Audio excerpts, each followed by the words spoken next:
नमस्कार दोस्तों, आप सभी का स्वागत है आपके अपने नर्सिंग चैनल पर जिसका नाम है टारगेट नर्सिंग ऑफिसर्स। और ये जो हमने एम्स नर्सिंग ऑफिसर के प्रीवियस ईयर्स की जो क्वेश्चन सीरीज़ यहाँ पे स्टार्ट की है, इसका आज 4th पार्ट हम यहाँ पर आपके लिए लेकर आए हैं। अगर आपको ये वीडियोस पसंद आ रहे तो प्लीज़ वीडियो को लाइक कर देना, चैनल को सब्सक्राइब कर देना। अगर कुछ क्वेरी हो तो वहाँ पर कमेंट भी ज़रूर कर देना। तो ज़्यादा टाइम वेस्ट न करते हुए सीधे क्वेश्चन की तरफ बढ़ते। सो today's first question is identify the following instrument in the image. जो यहाँ पर इमेज में जो इंस्ट्रूमेंट दिया गया है इससे आइडेंटिफाई करना है। So option A is otoscope, option B is tonometer, option C is ophthalmoscope, option D is none. So आपको क्या लगता है इसका सही जवाब क्या होगा?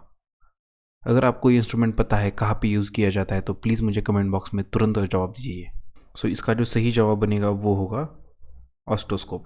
सो बेसिकली ऑस्टोस्कोप क्या होता है? इट इज़ अ टूल और instrument used in a visualization of examination in a conditions of ear canal and ear drum. अगर ईयर के रिलेटेड कोई ईयर पेन या ईयर फ्लूइड डिस्चार्ज है तो वो कंडीशन में हम ऑस्टोस्कोप यूज़ करते हैं to visualise the ear drum and ear canal. So ये इंस्ट्रूमेंट लेकर जब भी कोई प्रोसीजर किया जाता है तो उसे कहते हैं otoscopy. So clinical procedure use for examination of the structure of ear is otoscopy. So कभी कभी ये सवाल भी पूछा जाता है कि ऑस्टोस्कोपी मतलब क्या होता है। सो ये जवाब इसका होगा। सो ये इंस्ट्रूमेंट क्यों यूज़ किया जाता है? To reveal the cause of ear pain या हियरिंग लॉस और sometime may be obstruction, ear obstruction या foreign particle into the ear, वो टाइम पे ये इंस्ट्रूमेंट हम यूज़ करते हैं। सो बेसिकली इसके जो पार्ट्स होते हैं वो एक शॉर्ट्स में देख लेते हैं। ये होता है हैंडल, ये होता है यहाँ पर जो दिखाई दे रहा है ये लेंस है, ये जो दिखाई दे रहा है आपको ये लेंस है, यहाँ से देखा जाता है अंदर। ये जो है ये ईयर स्पेक्ट्रम है, ये जो है इंस्ट्रूमेंट वो कान के अंदर डाला जाता है और ये जो है वो हेड है। सो बेसिकली जब भी हम ये इंस्ट्रूमेंट इंसर्ट करते हैं कान में तो ये पार्ट इंस्ट्रूमेंट का कान के अंदर, ईयर के अंदर एंटर करते हैं। और जब भी वहाँ पर हार्ड पार्ट या फर्दर प्रोसीड नहीं कर रहा है तो उसको ज़्यादा पुश नहीं करना, क्योंकि it may causes ear damage और bleeding into the ears. So ये चीज़ें ध्यान में रखनी बहुत ज़रूरी है। So next question is Colles fracture is a fracture of the. So ये जो यहाँ पर कोलिस फ्रैक्चर है वो कहाँ पे होता है? Distal end of the ulna, proximal head of the radius, distal end of the radius and shaft of the humerus. So आप सभी को पता होना चाहिए कि कोलिस फ्रैक्चर कहाँ पे होता है। सो इसका सही जवाब क्या होगा? सो इसका जो सही जवाब बनेगा वो होगा distal end of the radius. So यहाँ पर हम डायग्राम में देख लेते हैं कि एक्चुअली ये फ्रैक्चर किस तरह से दिखता है। सो ये जो पार्ट आप देख रहे हो, ये जो पार्ट आप रेडियस का देख रहे हो, यहाँ पे मोस्टली जो हेड रीजन होता है वहाँ पे ये फ्रैक्चर प्रोबेबली यहाँ पर होता है। So Colles fracture is a distal end of the fracture. So ये फ्रैक्चर होने के कारण जो डॉर्सल एंगुलेशन होता है उसके पीछे, जो फ्रैक्चर होने के कारण डॉर्सल एंगुलेशन या इस तरह से यहाँ पे आप देख सकते हो फ्लेक्शन या मोस्ट एक्सटेंशन जो होता है वहाँ पे, उसकी वजह से ये फ्रैक्चर होने के चांसेस ज़्यादा होते हैं। सो इसे डार्क फोर्क डिफॉर्मिटी भी कहा जाता है। सो कभी कभी ये सवाल पूछा जाता है कि कोलिस फ्रैक्चर को अनदर वर्ड क्या है या उसको क्या कहते हैं। सो डार्क फोर्क डिफॉर्मिटी भी यहाँ पर कहा जाता है। सो इसकी जो ट्रीटमेंट है इसमें क्या किया जाता है, जो कास्ट है वो अप्लाई किया जाता है and then external and internal जो फ्लेक्शन या एक्सटर्नल फ्लेक्शन जो होता है उसको स्टेबलाइज किया जाता है पार्ट के हेल्प से, और बाद में उसको आरओएम के मैनिपुलेशन थेरेपी से वहाँ पे उसको नॉर्मलाइज करने की कोशिश की जाती है। सो बेसिकली जो कोलिस फ्रैक्चर है वो distal end of the radius में दिखाया जाता है। सो बेसिकली हमें ये फ्रैक्चर का क्वेश्चन आया तो हम एक तुरंत रिकैप कर लेते हैं कि टाइप ऑफ फ्रैक्चर कौन कौन से होते हैं। टाइप ऑफ फ्रैक्चर होते हैं कंटिन्यूस फ्रैक्चर, जो fracture close fracture, open fracture, then compound fracture, then spiral fracture, then transverse fracture. And आप सभी को बहुत अच्छे से पता होगा चिल्ड्रंस में मोस्टली कॉमन फ्रैक्चर कौन सा होता है, वो आप मुझे कमेंट बॉक्स में बता देना। सो next question is all are the crystallite solution except option A normal saline, option B RL Ringer lactate, option C 5% dextrose, option D HES। So इसका जो सही जवाब होगा वो HES होगा। सो आप सभी को पता होना चाहिए कि क्रिस्टोलॉइड क्या होता है? सो बेसिकली जो आईवी फ्लूइड्स होते हैं वो दो टाइप में प्राइमरीली डिवाइड किए जाते हैं। एक होता है क्रिस्टलॉइड एंड एक होता है कोलॉइड्स। सो क्रिस्टलॉइड जो होते हैं वो बेसिकली सोल्यूशन या मटेरियल कंटेन साल्ट और other small water soluble molecules होते हैं उसमें, जैसे कि normal saline, Ringer lactate solution, then 5% dextrose. और कोलाइड्स होते हैं वो substance contain a particularly large amount of atoms like human albumin, then dextran, Hattie starch, जो चीज़ें होती है ये कोलॉइड्स में आती है। सो क्रिस्टोलॉइड जो होता है वो फर्दर टू पार्ट्स में डिवाइड होता है, जिसे हम isotonic solutions, hypertonic solutions and hypotonic solutions consider करते हैं। सो आइसोटोनिक सॉल्यूशन मतलब क्या? जिसकी tonicity as same to the blood plasma होती है। टोनिसिटी मतलब क्या कि नॉर्मल ब्लड की टोनिसिटी कितनी होती है, या उसकी जो नॉर्मल टोनिसिटी कितनी होनी चाहिए।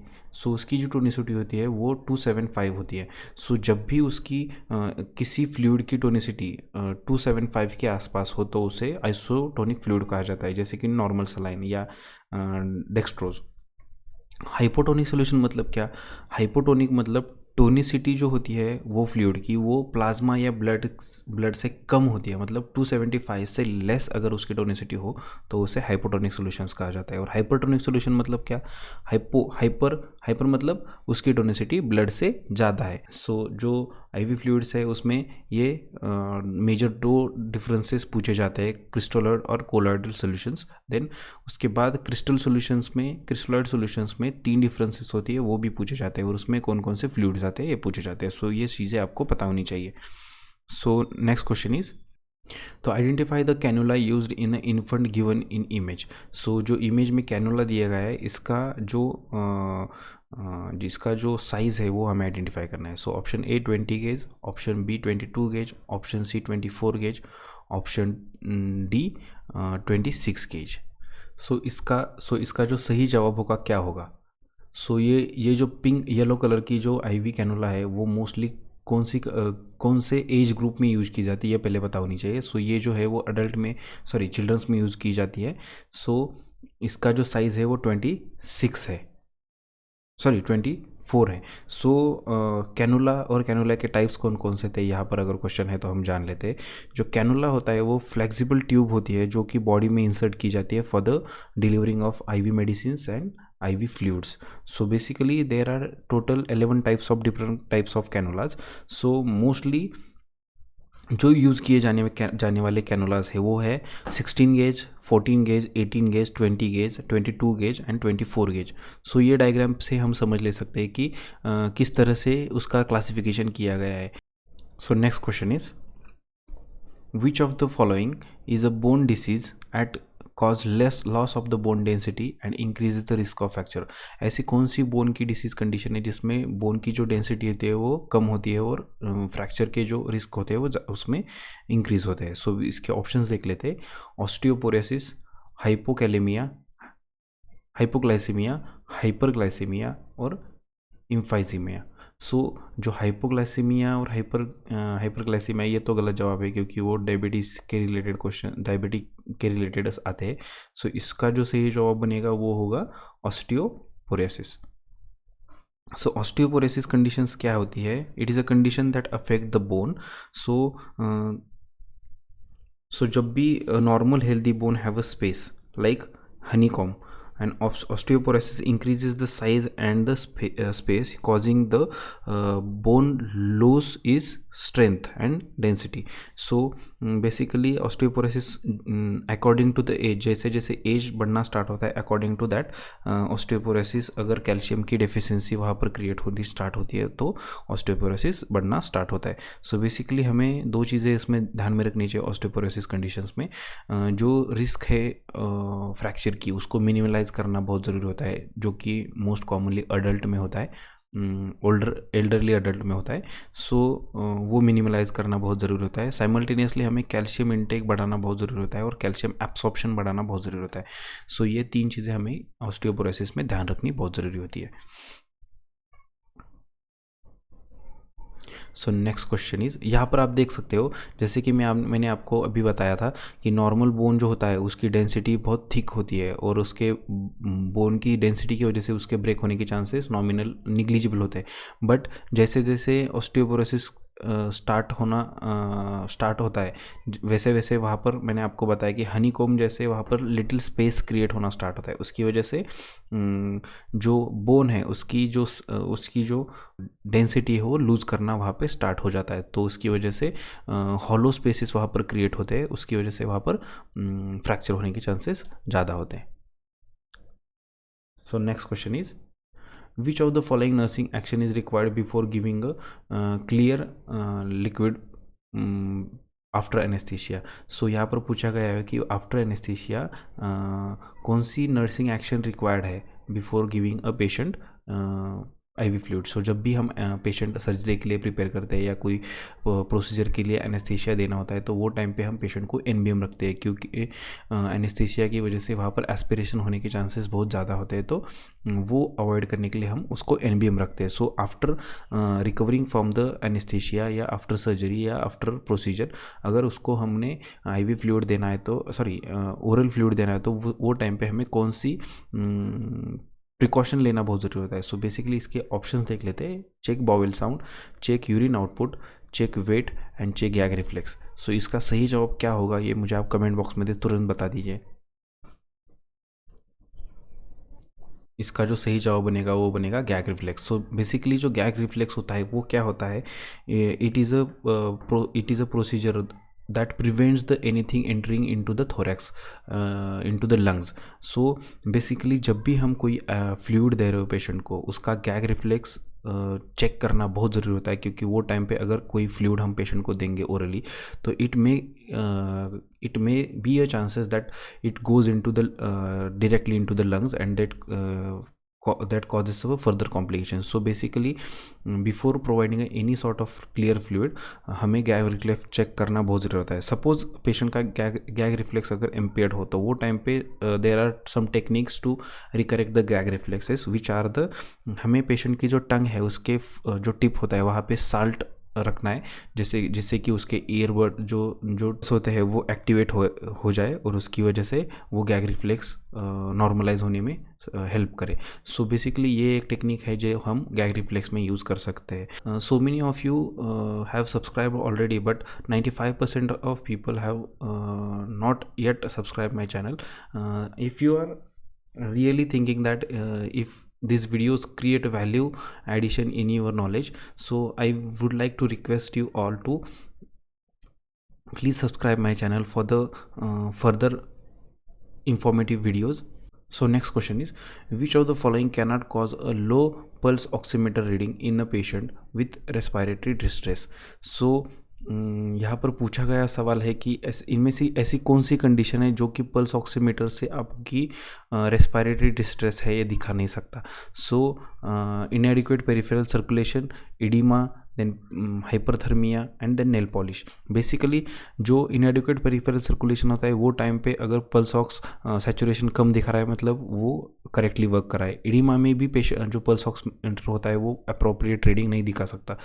और जो हाइपोथर्मिया होता है ये कंडीशन पल्स ऑक्सीमीटर के लिए वैलिड नहीं होती, क्योंकि पेशेंट की जो टेम्परेचर है वो बढ़ने के कारण वहाँ पे पल्स ऑक्स में कोई डिफरेंस नहीं आ सकता। जो नेल पॉलिश है वो इम्पेड हो सकती है, उसकी वजह से इम्पेड हो सकता है, क्योंकि जो पल्स ऑक्सीमीटर में जो लाइट होती है वो ट्रांसमिट होती है। अगर नेल पॉलिश वहाँ पर नेल्स पे है तो there may be a chances that the light may not transfer to the finger and it may causes to the false result. So इसका जो सही जवाब बनेगा वो होगा हाइपरथर्मिया। हाइपरथर्मिया की कंडीशन में रेस्पिरेटरी डिस्ट्रेस है ऐसा नहीं कंसिडर कर सकते हम।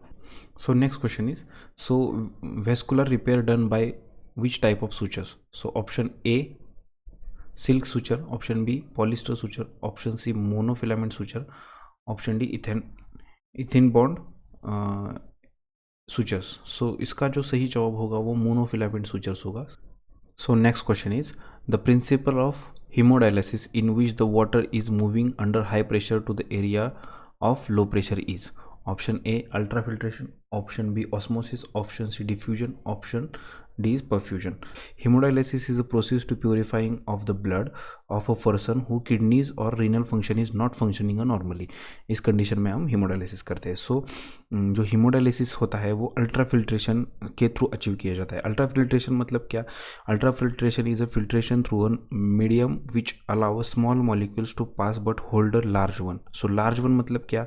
सो removes the bacteria, protozoa, some viruses from the water, और वो जो ब्लड होता है वो नॉर्मली पर्सन के अंदर फिर से डाला जाता है. सो ये जो कंडीशंस होती है वो अल्ट्रा फिल्ट्रेशन के अंदर की जाती है. सो बेसिकली इसका जो सही जवाब बनेगा वो होगा ultrafiltration. Fifth vital sign among the following is option A temperature, option B blood pressure, option C SpO2, option D pen.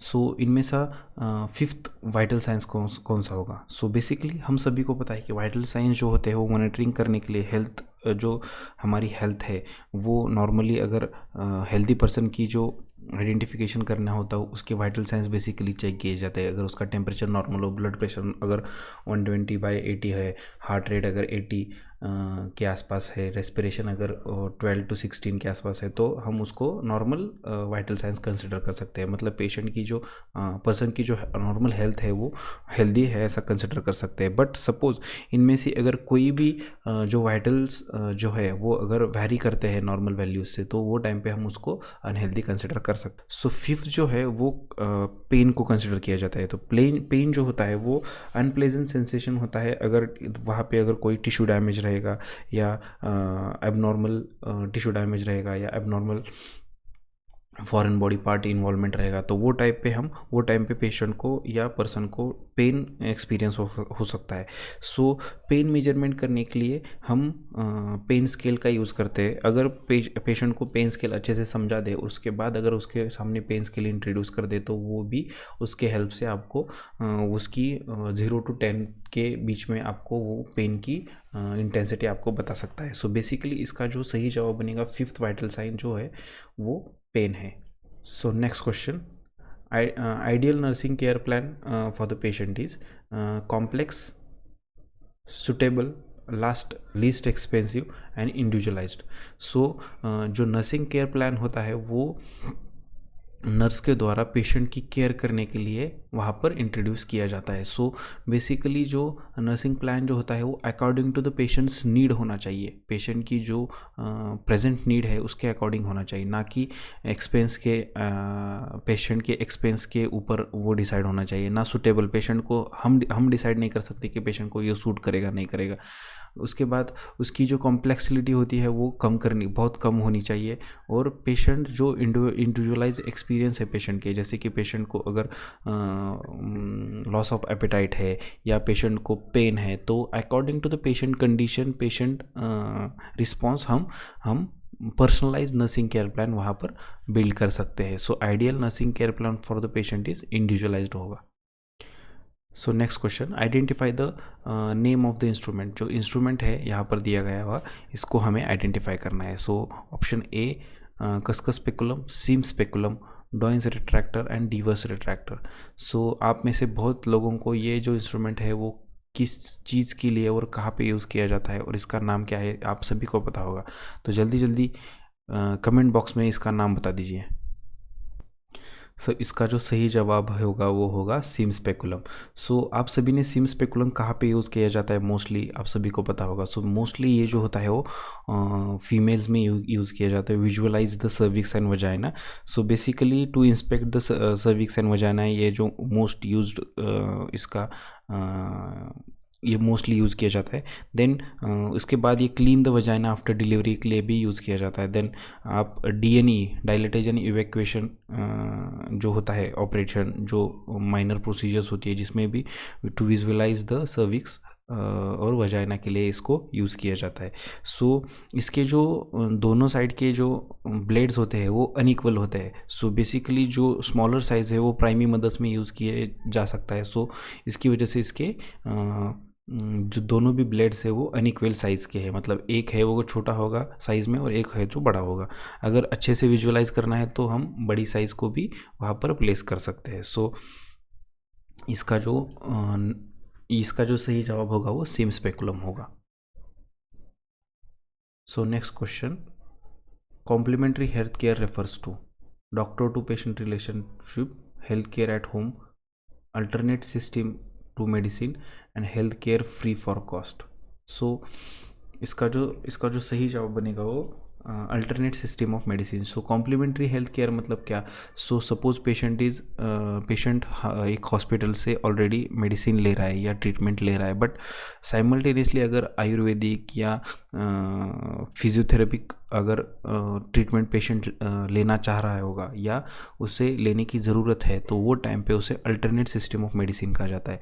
ये कई पेशेंट में बहुत अच्छे रिजल्ट शो करता है। सो बेसिकली जो कॉम्प्लीमेंट्री हेल्थ केयर जो होती है वो मोस्टली पेशेंट्स में यूज़ की जाती है। जैसे कि सपोज पेशेंट जो है वो फ्रैक्चर या लोअर लिम फ्रैक्चर का पेशेंट है, तो वो टाइम पे for the longer duration patient खुद से चल नहीं पाता, वो टाइम पे उसको फिजियोथेरेपी प्रोवाइड करने की वजह से या different kind of exercises physiotherapy की वजह से इंट्रोड्यूस करने की वजह से उसको हेल्प होती है नॉर्मल लाइफस्टाइल गेन करने के लिए। सो कभी कभी कोई पेशेंट होता है जो मॉडर्न मेडिसिन से या जनरल मेडिसिन से पूरी तरह से ठीक नहीं होता, वो टाइम पे हम उसको आयुर्वेदिक मेडिसिन भी प्रोवाइड कर सकते हैं, जिससे कि उसकी जो रिकवरी है वो फास्टर और बेटर हो जाए। So next question is, normal respiration is also called. So जो रेस्पिरेशन है उसको, नॉर्मल जो रेस्पिरेशन उसको क्या कहा जाता है? Apnoea, orthopnoea, eupnoea and dyspnoea. So इसका जो सही जवाब क्या हो सकता है? इसका जो सही जवाब बनेगा वो होगा यूपनिया। सो अगर आपको ये वीडियो पसंद आ गया होगा तो प्लीज़ कमेंट करना, लाइक करना और वीडियो को ज़्यादा से ज़्यादा शेयर करना, और आपके दोस्तों को भी ये वीडियोस सजेस्ट करना, जैसे कि उनके भी हेल्प हो पाए। अगर आपको वीडियोस बहुत पसंद आ रहे हो तो प्लीज़ चैनल को सब्सक्राइब ज़रूर करके जाना, और ऐसे ऐसे ही नए वीडियोस देखने के लिए बेल आइकन भी ज़रूर दबाना। और अभी तक आपने अगर SIC नर्सिंग ऑफिसर्स की जो सीरीज़ है, हमने ऑलरेडी वीडियोज़ है जो चैनल पर पोस्ट किए हुए हैं, वो अभी तक नहीं देखे तो वो भी ज़रूर देख लेना। तब तक के लिए थैंक यू।